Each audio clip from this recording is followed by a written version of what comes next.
The sky was quiet, too quiet.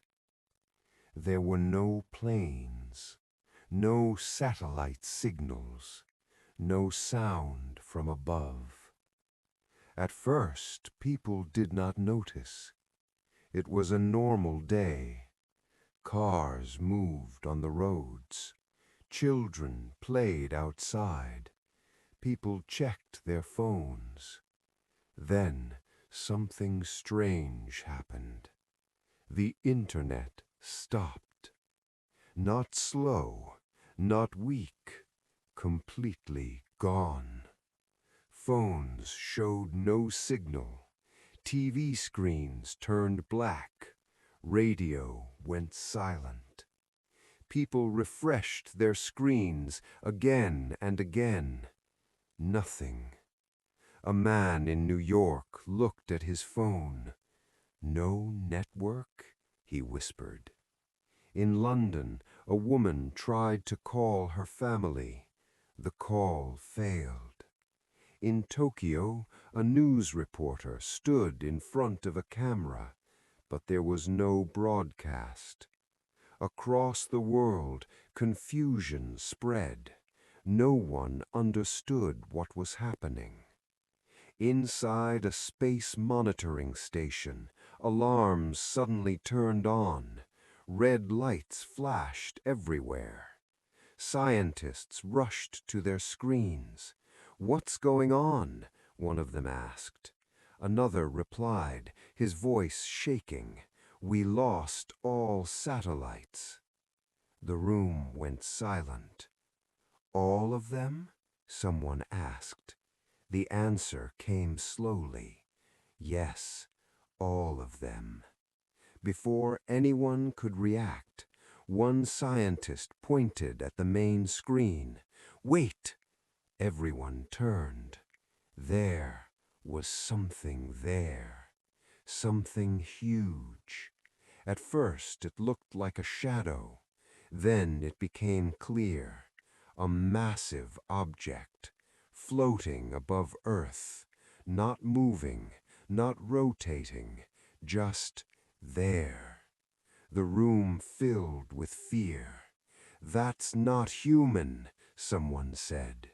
And then more objects appeared, one by one, dozens, hundreds, thousands. The sky was no longer empty. It was covered. Dark shapes blocked the sunlight. Cities around the world began to notice. People stepped outside. They looked up and froze. Above them were giant ships, bigger than mountains, silent, still, watching. No one had seen anything like this before. A child pointed at the sky. "Are those clouds?" he asked. His mother did not answer, because she knew those were not clouds. Panic started slowly. Then it spread like fire. People ran into buildings. Some prayed, some cried, some just stood still, unable to move. Military bases around the world went on high alert. Fighter jets were launched, missile systems activated. Generals gave orders, "Prepare for attack." Jets flew toward the alien ships, fast, armed, ready. But as they got closer, nothing happened. No response, no defense, no warning. The alien ships did not move. They did not attack. They did not react at all. It was like humans didn't matter. One pilot spoke into his radio. "I'm right in front of it. It's just sitting there, waiting." Back on the ground, leaders from different countries tried to communicate. Emergency meetings started, but there was a problem. No communication systems worked. No satellites, no secure lines, Nothing. It was like the entire world had been cut off, alone, together. A scientist in a dark control room whispered, "This is not an invasion. This is control." Hours passed. Nothing changed. The ships stayed in the sky, silent, still, watching. The world waited. Then something happened. Every screen on Earth turned on at the same time. Phones lit up, TVs activated, computers woke from sleep. Even broken screens flickered to life. People stepped back in shock. A single message appeared. Black background, white text, simple, clear, human. You are not alone. No one spoke. No one moved. The message stayed for a few seconds. Then it changed. You are not equal. Fear grew deeper. People looked at each other. What did that mean? Before anyone could think, the message changed again. Surrender or be erased. Silence. Heavy, cold, unavoidable. In a hidden underground bunker, world leaders watched the message. No one argued, no one shouted, because for the first time they had no control. One general finally spoke. "What do we do?" No one answered, because there was no good answer. In another part of the world, a small group of scientists sat together. They were not panicking, they were thinking. One of them said, "They didn't attack." Another nodded, "They want something." A third whispered, "They want a response." The room went quiet. Then the oldest scientist spoke. "If they wanted us dead, we would already be gone." That sentence changed everything. Across the world, fear slowly turned into something else, something small but powerful. Hope.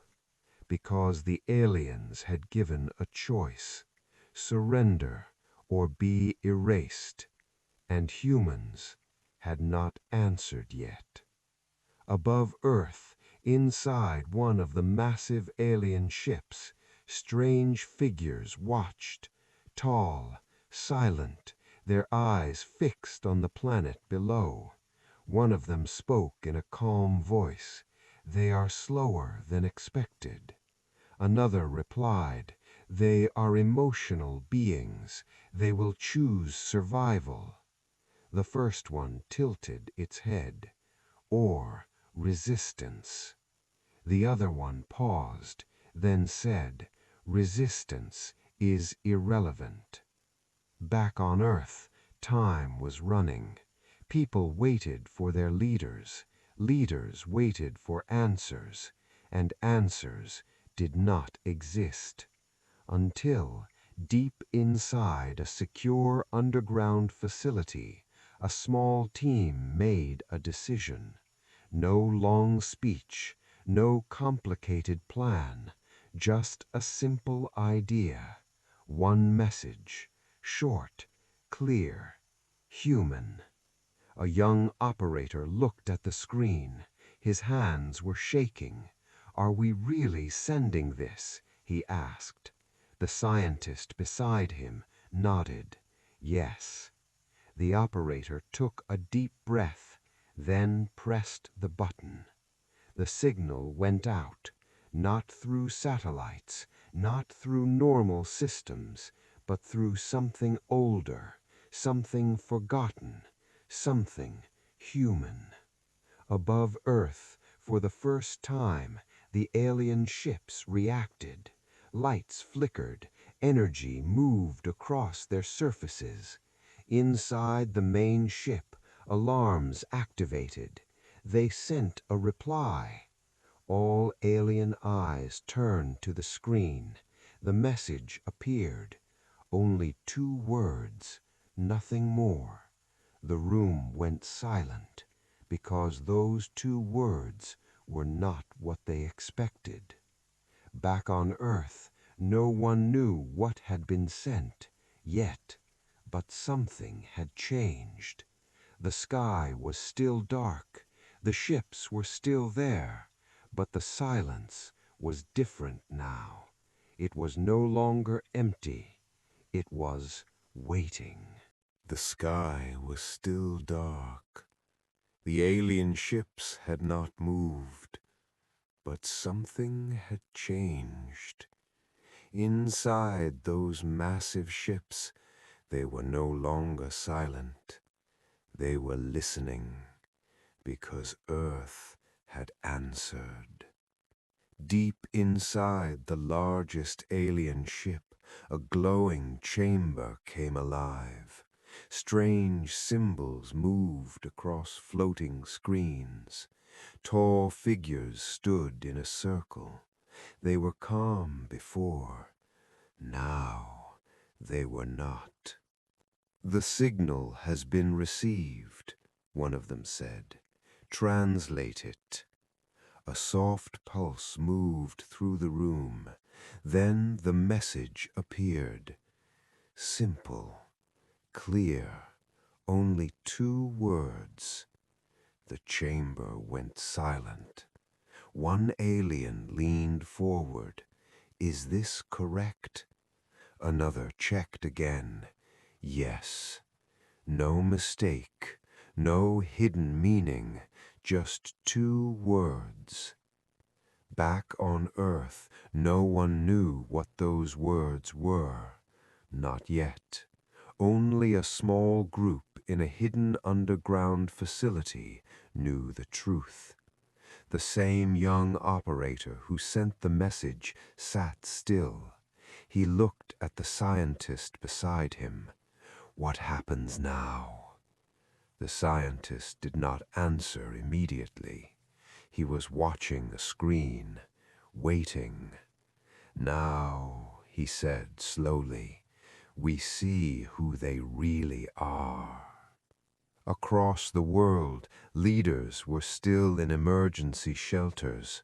Communication was still broken, but one thing was clear. The aliens had paused. No attacks, no new messages, just waiting. A general in one bunker spoke quietly. "They are thinking." Another replied, "That means they are not perfect."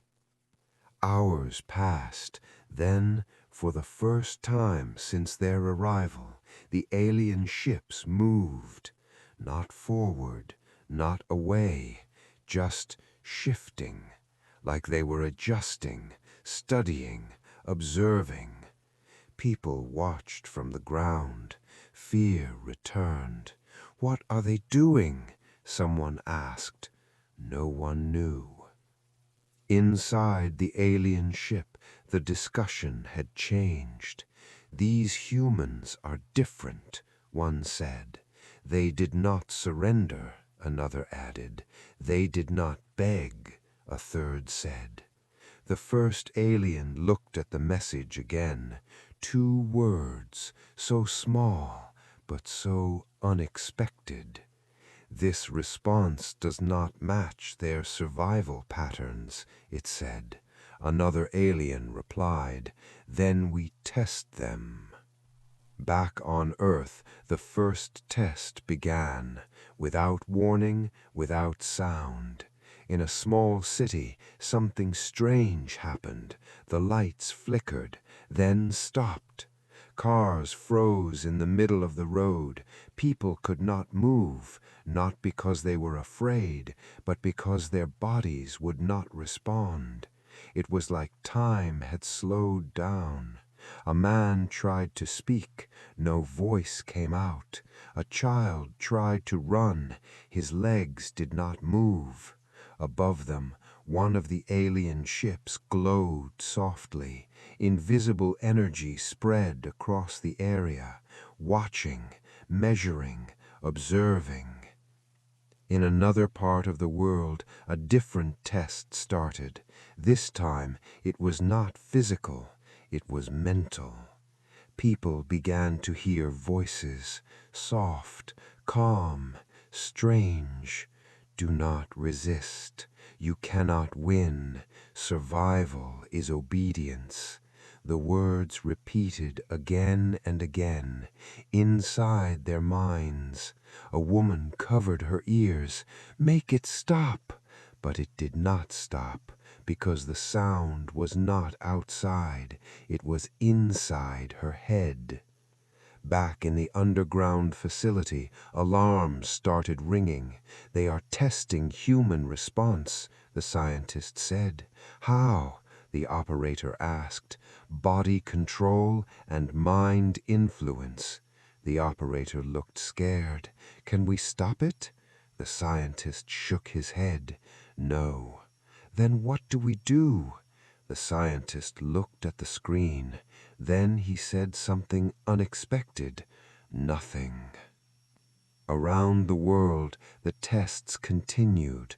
Different cities, different methods. Some people were frozen. Some heard voices. Some saw illusions, their worst fears, their deepest memories, everything used against them. The aliens were studying. How fast do they break? How quickly do they submit? How strong is their will? Inside the alien ship, results started coming in. Subject Group 1, resisting. Subject Group 2, panic rising. Subject Group 3, emotional instability detected. One alien nodded, as expected. But then a new report appeared. Unexpected behavior detected. All eyes turned. What behavior? The answer came. Subjects are helping each other. The room went silent. Back on Earth, something strange was happening. People were afraid, yes, but they were not alone. A man who could move helped someone who could not. A woman spoke calmly to others hearing voices. A group held hands, staying together, not running, not surrendering, standing together. In one city, a boy looked at his father. Are we going to lose? The father smiled, even though he was scared. No, he said softly. Why? The boy asked. The father looked at the sky, then said, because we are human. Inside the alien ship, confusion grew. This is inefficient behavior, one alien said. They are increasing survival probability for others, another added, but reducing individual survival chances, a third noted. This first alien spoke again. Why would they do that? No one answered, because they did not understand. Back on Earth, the small team waited again. No new message, no new attack, just silence. But this silence felt different. The operator spoke quietly. They didn't expect us to react like this, did they? The scientist shook his head. No. Good, the operator said. The scientist looked at him. Then he said, this is just the beginning. Above Earth, the alien ships remained, but something had changed. Now they were no longer just watching. Now they were thinking. The sky was still covered. The alien ships had not left. But now they were not just watching. They were learning. Inside the largest alien ship, the atmosphere had changed. Before, everything was calm, controlled, certain. Now there was doubt. "Begin deeper analysis," one alien said. "We need to understand them." Another responded, "Focus on their past." A third added, "Their history may explain their resistance." A new process began. The aliens accessed human data, not from satellites, not from networks, but from something deeper. Signals, fragments, old transmissions, stored information across the planet. Human history was opening before them.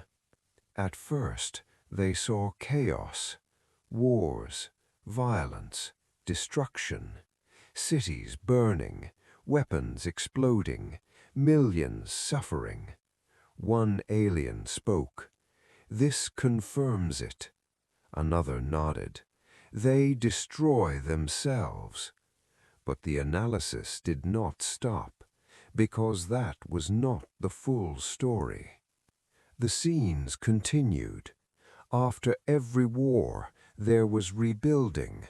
After every loss, there was recovery. After every fall, there was rise. The aliens paused. "This is inconsistent," one said. "They should have collapsed." "But they didn't," another replied. More data appeared.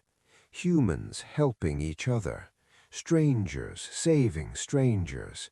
People risking their lives for others, even when there was no benefit, even when survival was not guaranteed. One alien focused on a specific event, a disaster, fire everywhere, buildings collapsing, people running. But instead of escaping, some humans ran back inside. "To save others," the system translated. The alien paused. Why would they move toward danger? No one answered, because there was no logical answer. Back on Earth, people were recovering from the tests. Fear was still there, but something stronger had appeared. Unity. People talked to each other, helped each other, stayed together, not because they were told to, but because it felt right. Inside the underground facility, the scientist watched new data. "They are studying our past now," he said. The operator looked confused. "Our past? Why?" The scientist replied. "Because they don't understand our present." Inside the alien ship, the analysis became deeper. Now they were not just watching events. They were studying patterns, human behavior, human decisions, human emotions. "They fight each other," one alien said. "Yes," another replied. "But when facing a greater threat, they unite," a third finished. The room went silent. A new question appeared. Is unity their true strength? Another alien responded. "No, it is something else." "What?" The answer came slowly. Choice. Back on Earth, small moments were happening everywhere. A man shared his food with strangers. A doctor worked without rest. A child smiled even in fear.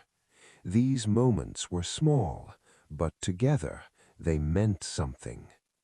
Inside the alien ship, confusion was growing. "They act against logic," one alien said. "They sacrifice survival for meaning," another added. "They resist fear," a third noted. The first alien looked at the data again, then said, "This is not weakness." A new conclusion appeared. Humans possess adaptive emotional resilience. Another line followed. Humans cannot be controlled through fear alone. The room became quiet, because this changed everything. Back in the underground facility, the operator looked at the scientist. "Are we winning?" The scientist shook his head. "No." "Then what is happening?" The scientist looked at the screen, then said, "They are losing certainty." Above Earth, the alien ships moved again, this time more noticeably. Energy waves spread across the sky. But this was not an attack. It was something else. A new test began, stronger, more direct. In multiple cities, people saw visions, not random ones, personal ones, their fears, their regrets, their pain. A man saw himself losing his family. A woman saw her worst memory again. A soldier saw every battle he had survived. The aliens were pushing deeper, trying to break them. Inside the alien ship, the data streamed rapidly. Emotional pressure increased, psychological stress rising, breaking point approaching. One alien said, "This will end their resistance." But something unexpected happened. Instead of breaking, some humans stood stronger. They cried, yes. They felt pain, yes. But they did not stop. A woman closed her eyes, took a deep breath, then said softly, "This is not real."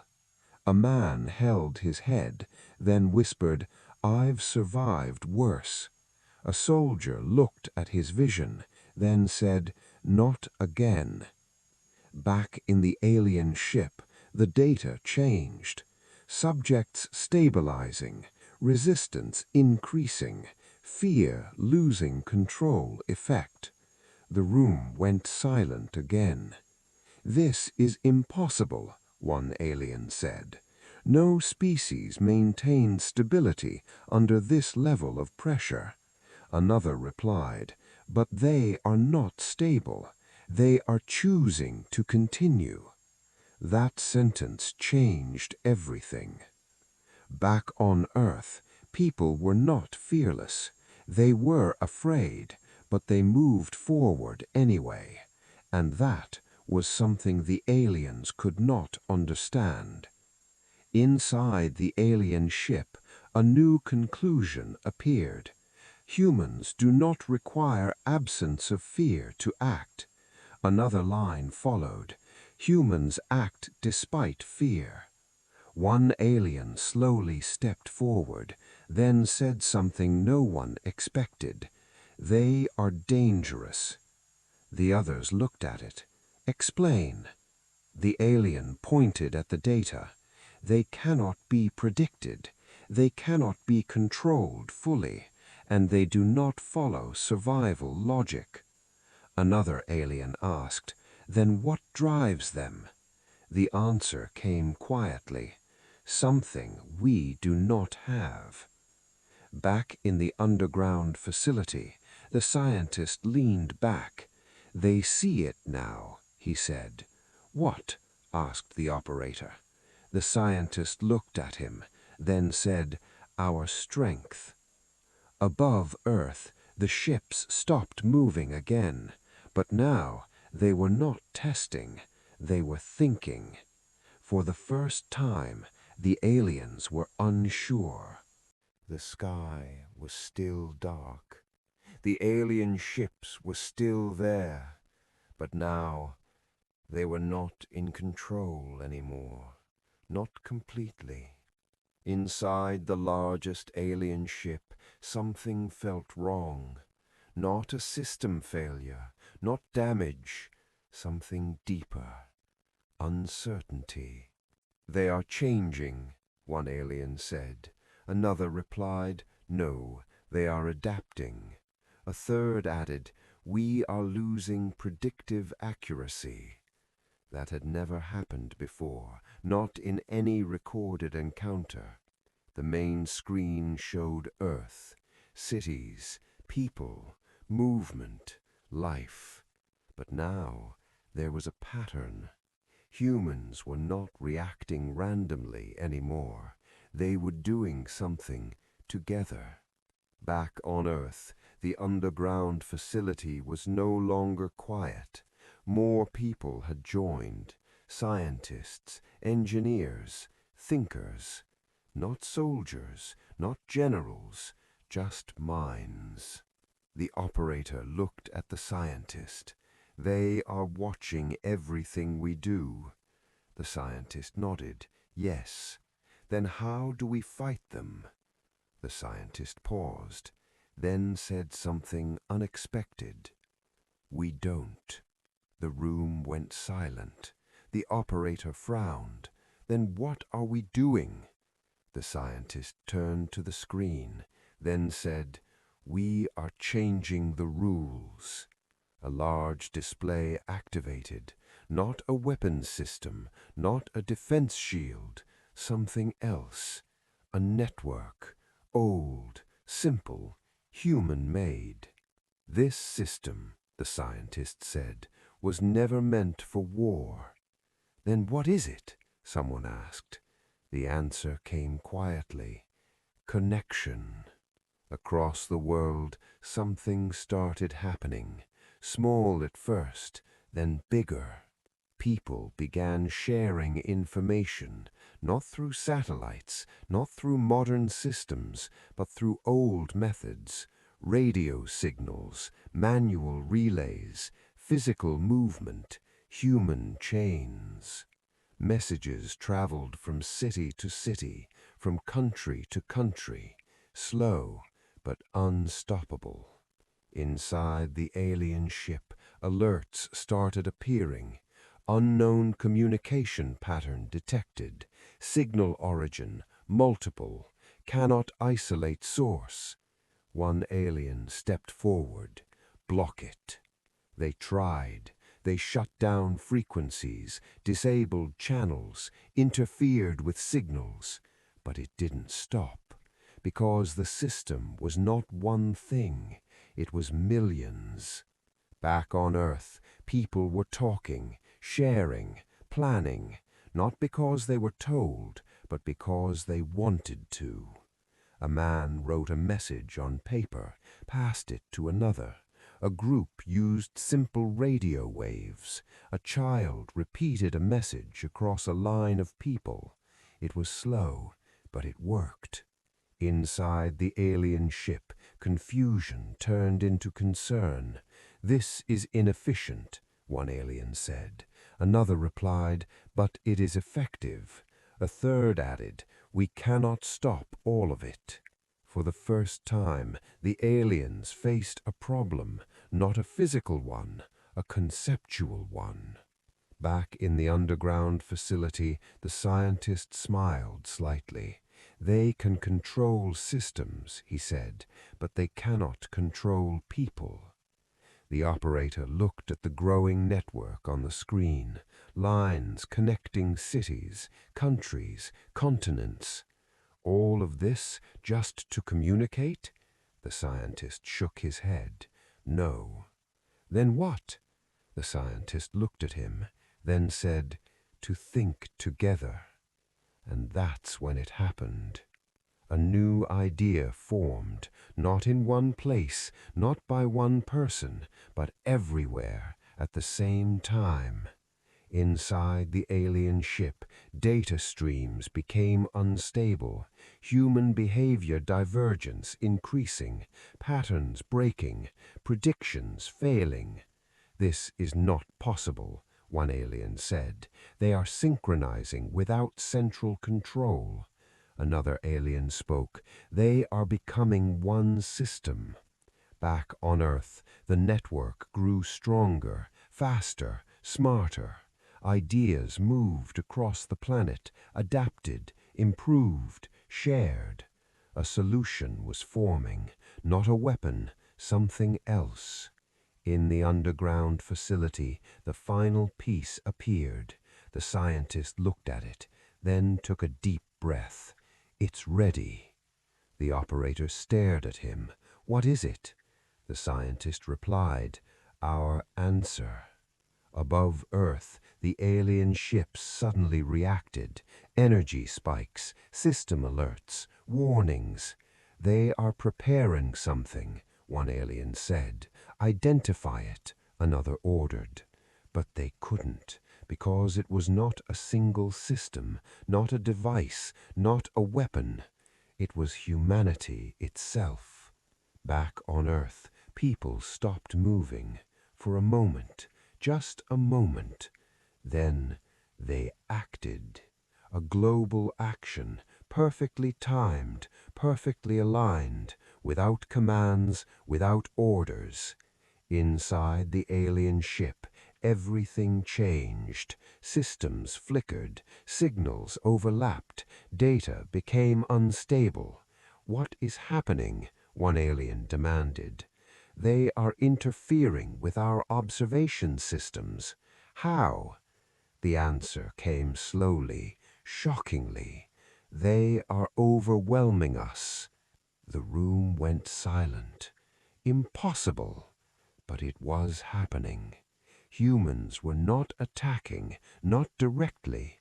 They were doing something else. They were creating noise. Complex, unpredictable, massive. Their greatest strength, analysis, was failing.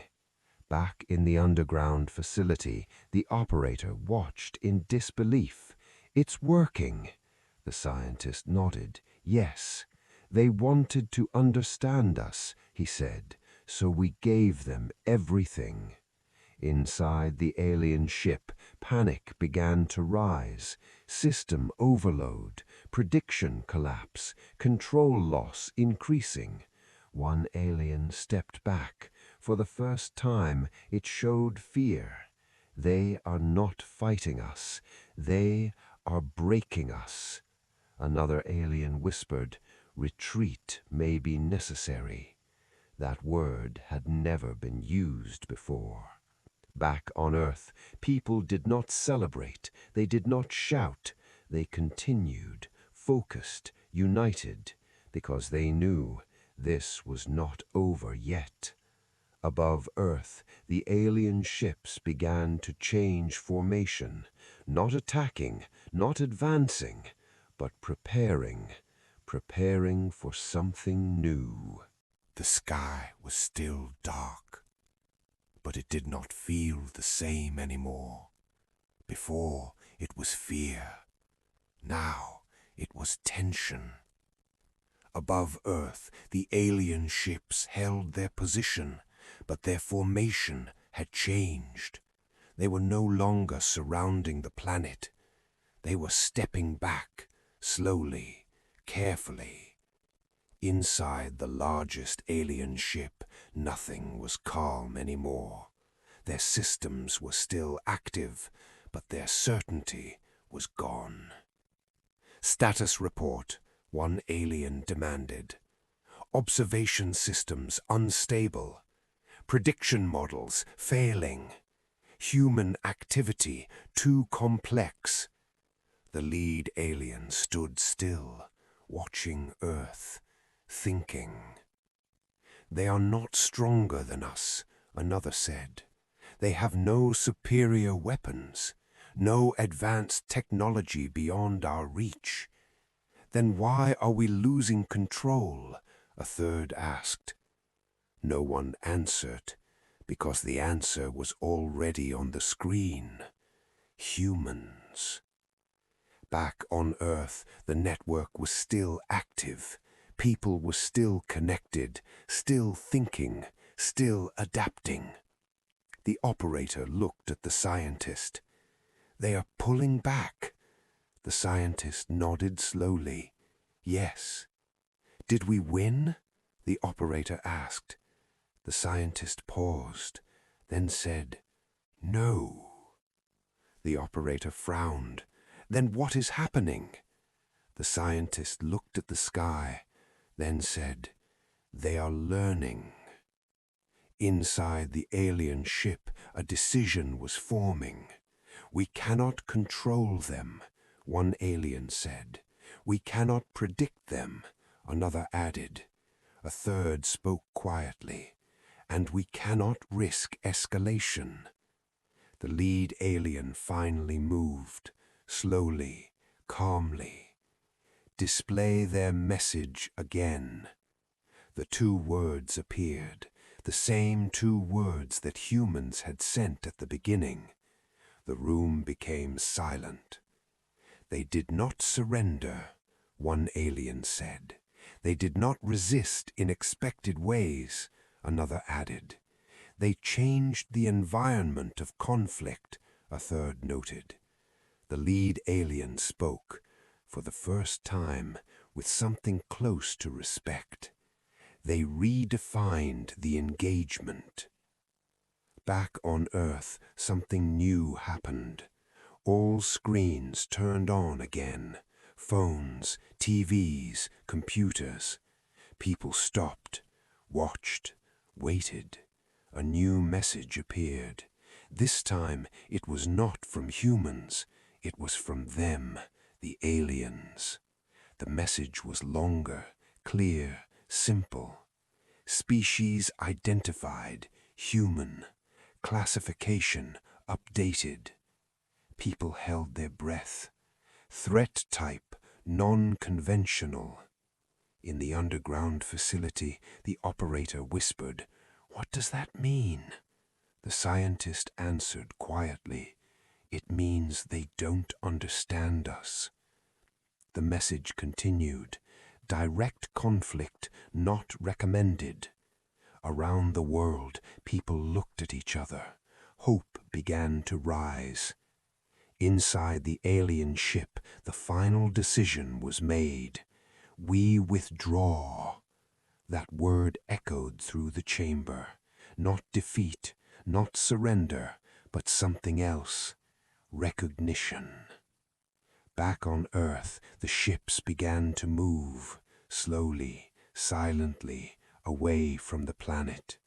The dark sky started to clear. Light returned. For the first time in days, the sun touched the earth again.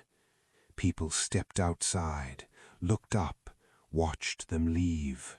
No cheers, no celebrations, just silence. Because everyone understood, this was not a victory of power. This was something else. Inside the alien ship, the lead alien took one last look at Earth. "They are not the strongest," it said. Another replied, "No, they are something worse." The lead alien paused, then said, "They are something new." Back on Earth, the network slowly powered down. People returned to their lives, but nothing was the same, because humanity had learned something. They did not need to be stronger. They did not need better weapons. They just needed each other. In the underground facility, the operator looked at the scientist. "So that was the plan?" The scientist smiled slightly. There was no single plan. "Then what was it?" The scientist looked at the screen, now empty, peaceful, and then said, "It was trust." Above Earth, the last alien ship disappeared into deep space. Gone, but not forgetting, and not forgotten. Somewhere far away, inside the alien network, a final record was stored. Humanity. A pause. Then one last line was added. "Do not underestimate." Back on Earth, life continued. But now the galaxy knew something it did not know before. Humans were not just survivors. They were not just fighters. They were thinkers, dreamers, builders, and when needed, they became something unstoppable together.